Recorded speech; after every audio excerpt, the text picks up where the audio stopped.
السلام علیکم، میں ہوں کلب اور آپ سن رہے ہیں خالد حسینی کی کتاب A Thousand Splendid Suns کا چیپٹر 11۔ مریم نے پہلے کبھی برقع نہیں پہنا تھا۔ رشید کو اسے پہنانے میں مدد کرنی پڑی۔ پیڈڈ ہیڈ پیس اس کے سر پر تنگ اور بھاری محسوس ہو رہا تھا اور میش اسکرین کے ذریعے دنیا دیکھنا بہت عجیب تھا۔ اس نے اپنے کمرے میں اسے پہن کر چلنے کی مشقت کی اور وہ بار بار دامن پر پاؤں رکھ کر لڑکھڑا رہی تھی۔ پیریفیرل ویژن، بائیں دیکھنے کی صلاحیت کا ختم ہونا خوفناک تھا، اور اسے وہ گھٹنے والا پلیٹ والا کپڑا پسند نہیں آیا جو بار بار اس کے منہ سے ٹکرا رہا تھا۔ تمہیں اس کی عادت ہو جائے گی، رشید نے کہا۔ وقت کے ساتھ مجھے یقین ہے کہ تم اسے پسند کرنے لگو گی۔ وہ بس کے ذریعے ایک جگہ گئے جسے رشید نے شرے نو پارک کہا، جہاں بچے جھولوں پر ایک دوسرے کو دھکا دے رہے تھے اور درختوں سے بندھے پھٹے پرانے نیٹ پر والی بال مار رہے تھے۔ وہ دونوں ساتھ چلے اور لڑکوں کو پتنگ اڑاتے ہوئے دیکھا۔ مریم رشید کے ساتھ چل رہی تھی اور کبھی کبھی برقعے کے دامن سے ٹھوکر کھا رہی تھی۔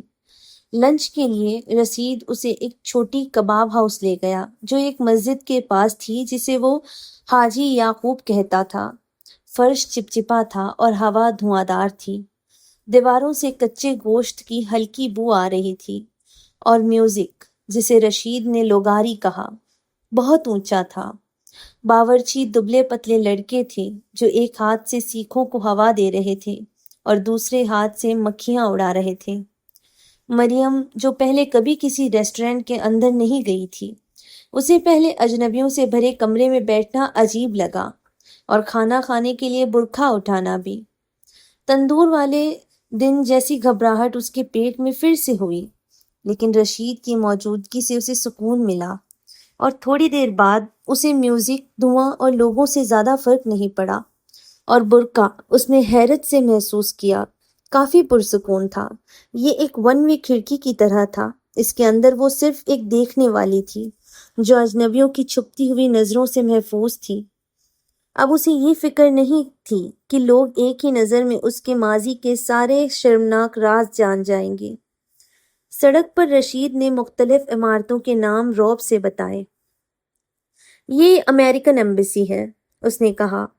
وہ فارن منسٹری۔ اس نے گاڑیوں کی طرف اشارہ کیا، ان کے نام بتائے، اور یہ بھی کہ وہ کہاں بنی ہے۔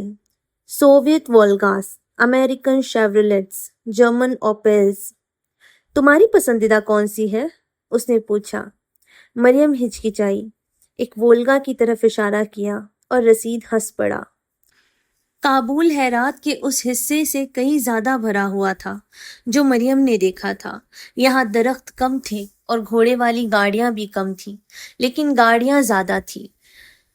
عمارتیں اونچی تھیں، ٹریفک لائٹس زیادہ اور سڑکیں پکی تھیں، اور ہر جگہ مریم نے شہر کی مخصوص بولی سنی۔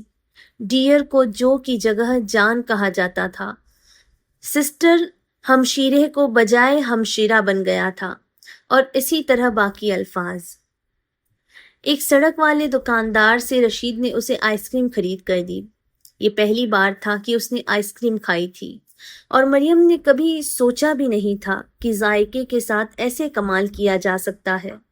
اس نے پورا بول ختم کر دیا، اوپر پستہ اور نیچے چھوٹی رائس نوڈلز کے ساتھ۔ وہ اس کے بہترین ٹیکسچر اور لذیذ مٹھاس پر دنگ رہ گئی۔ وہ چلتے ہوئے ایک جگہ پہنچے جسے کوچہ مورگاہ یا چکن اسٹریٹ کہا جاتا تھا۔ یہ ایک تنگ اور بھری ہوئی بازار تھی، ایک ایسے علاقے میں جو رشید کے مطابق کابل کے امیر علاقوں میں سے ایک تھا۔ یہاں کے آس پاس باہر کے ڈپلومیٹس رہتے ہیں، امیر کاروباری لوگ، رائل فیملی کے لوگ، اس طرح کے لوگ، ہم جیسے نہیں۔ مجھے یہاں کوئی مرغیاں نہیں دکھ رہی، مریم نے کہا۔ وہ ایک چیز ہے جو تمہیں چکن اسٹریٹ پر نہیں ملے گی، رشید ہنس پڑا۔ سڑک کے دونوں طرف دکانیں اور چھوٹے اسٹالز تھے جہاں لیمبسکن ٹوپیاں اور رنگ برنگے چپنس بک رہے تھے۔ رشید ایک دکان پر ایک چاندی کے خنجر کو دیکھنے رکا۔ اور ایک اور دکان پر پرانی رائفل کو، جس کے بارے میں دکاندار نے یقین دلایا کہ یہ انگریزوں کے خلاف پہلی جنگ کی نشانی ہے۔ اور میں موشے ڈائن ہوں، رشید نے آہستہ سے کہا۔ وہ تھوڑا اور مسکرایا، اور مریم کو لگا کہ یہ مسکراہٹ صرف اس کے لیے تھی، ایک پرائیویٹ ہسبینڈ وائف والی مسکراہٹ۔ وہ قالین کی دکانوں، دستکاری کی دکانوں، پیسٹری کی دکانوں، پھولوں کی دکانوں اور مردوں کے سوٹس اور عورتوں کے لباس کی دکانوں کے پاس سے گزرے، جہاں لیس کے پردوں کے پیچھے مریم نے جوان لڑکیوں کو بٹن ٹانکتے اور کالرز آئرن کرتے دیکھا۔ وقت فوقت رشید کسی جاننے والے دکاندار کو سلام کرتا، کبھی فارسی میں تو کبھی پشتو میں۔ جب وہ ہاتھ ملاتے اور گال پر بوسہ دیتے، مریم تھوڑا فاصلے پر کھڑی رہتی۔ رشید نے اسے پاس نہیں بلایا اور نہ ہی اس کا تعارف کرایا۔ اس نے مریم کو ایک ایمبرائڈری کی دکان کے باہر انتظار کرنے کو کہا۔ میں مالک کو جانتا ہوں، اس نے کہا، میں بس 1 منٹ کے لیے اندر جا کر سلام کر لوں۔ مریم نے باہر رش والے فٹ پاتھ پر انتظار کیا۔ اس نے چکن اسٹریٹ پر رینگتی ہوئی گاڑیوں کو دیکھا جو راستہ بناتی ہوئی جا رہی تھی، بچوں اور گدھوں پر ہارن بجا رہی تھی۔ اس نے اسٹالز کے اندر بیٹھے اکتائے ہوئے دکانداروں کو دیکھا جو سگریٹ پی رہے تھے یا پیتل کے تھوکدان میں تھوک رہے تھے، جو کبھی کبھی باہر نکل کر کپڑے اور پوستین کوٹس بیچنے کی کوشش کرتے۔ لیکن وہ عورتیں تھیں جنہوں نے مریم کی توجہ سب سے زیادہ کھینچی۔ کابل کے اس حصے کی عورتیں غریب علاقوں کی عورتوں سے مختلف بریڈ کی تھیں، ان علاقوں سے جہاں وہ اور رشید رہتے تھے، جہاں زیادہ تر عورتیں پورا پردہ کرتی تھیں۔ یہ عورتیں وہ تھیں، وہ کیا لفظ تھا جو رشید نے استعمال کیا تھا؟ ماڈرن تھی، جی ہاں، ماڈرن افغان عورتیں جن کے شوہر ماڈرن تھے اور انہیں فرق نہیں پڑتا تھا کہ ان کی بیویاں اجنبیوں کے بیچ چہرے پر میک اپ لگا کر اور سر ننگے گھوم رہی ہیں۔ مریم نے انہیں بے خوف سڑک پر چلتے دیکھا، کبھی کسی مرد کے ساتھ، کبھی اکیلی، کبھی حسین بچوں کے ساتھ جنہوں نے چمکدار جوتے اور لیدر اسٹریپ والی گھڑیاں پہنی ہوئی تھی۔ یہ عورتیں ہینڈ بیگز گھما رہی تھیں اور ان کے اسکرٹس لہرایا کرتے تھے۔ مریم نے ایک کو گاڑی چلاتے ہوئے سگریٹ پیتے بھی دیکھا۔ ان کے ناخن لمبے اور پنک یا اورنج رنگ کے تھے، ہونٹ ٹیولپس کی طرح سرخ تھے۔ وہ ہائی ہیلز میں بہت تیزی سے چلتی تھی، جیسے کسی ضروری کام سے جا رہی ہوں۔ انہوں نے کالے چشمے پہنے تھے اور جب وہ پاس سے گزرتی، مریم کو ان کے پرفیوم کی خوشبو آتی۔ اس نے تصور کیا کہ ان سب کے پاس یونیورسٹی کی ڈگریز ہوں گی، وہ دفتر میں بیٹھتی ہوں گی جہاں وہ ٹائپنگ کرتی ہوں گی اور اہم لوگوں کو فون کرتی ہوں گی۔ ان عورتوں نے مریم کو حیرت میں ڈال دیا۔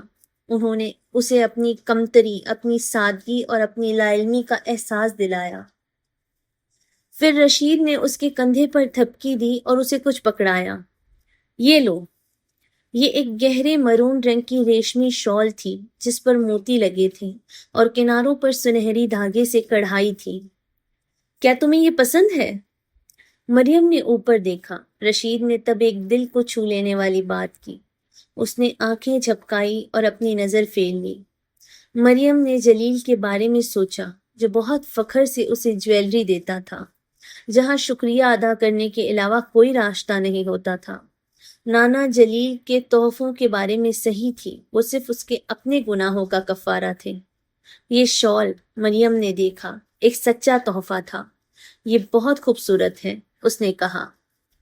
آج کے لیے بس اتنا ہی۔ کہانی کے اگلے حصے کو سننے کے لیے ہمارے چینل کو سبسکرائب کریں۔ میں ہوں کرم اور آپ سن رہے تھے خالد حسینی کی کتاب A Thousand Splendid Suns۔